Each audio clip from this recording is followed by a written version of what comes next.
금융당국은 지난 4일 가상자산 이용자 보호법 시행에 따라 이상거래 상시감시 시스템을 가동할 수 있도록 가이드라인을 마련했다고 발표했습니다. 금감원이 이상거래로 적발하는 행위는 미공개 정보 이용, 시세 조종, 부정거래 등입니다.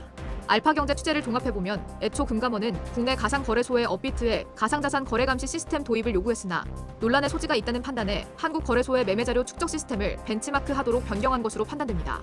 기존 거래소마다 축적된 자료 양식이 제각각이었지만 가이드라인은 거래소가 이상거래를 탐지 적출할 수 있을 정도로 통일된 매매자료 양식을 마련하도록 한 것입니다.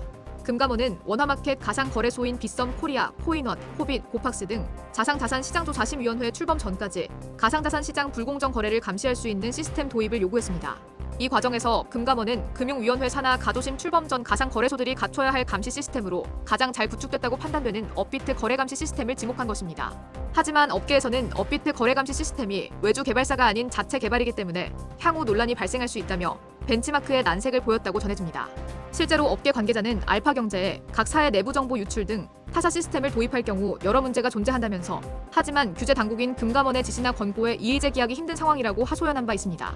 금융위 고위 관계자는 가조심 구성이나 거래감시 시스템 채택 방식 등은 이제 논의 시작 단계일 뿐이라면서 업비트 거래감시 시스템 요구 논란을 일축했습니다.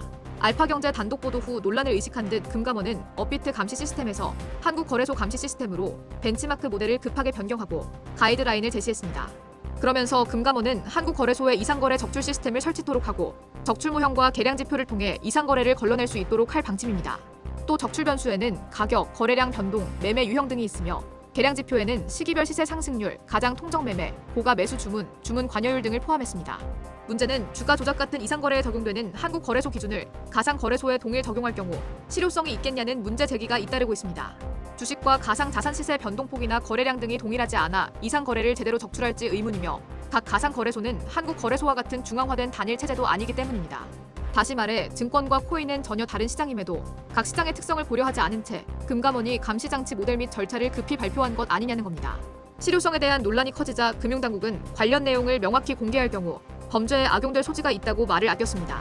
그러면서 각 거래소마다 거래량이 달라 기준 대신 대략적인 지침만 정했다고 설명했습니다.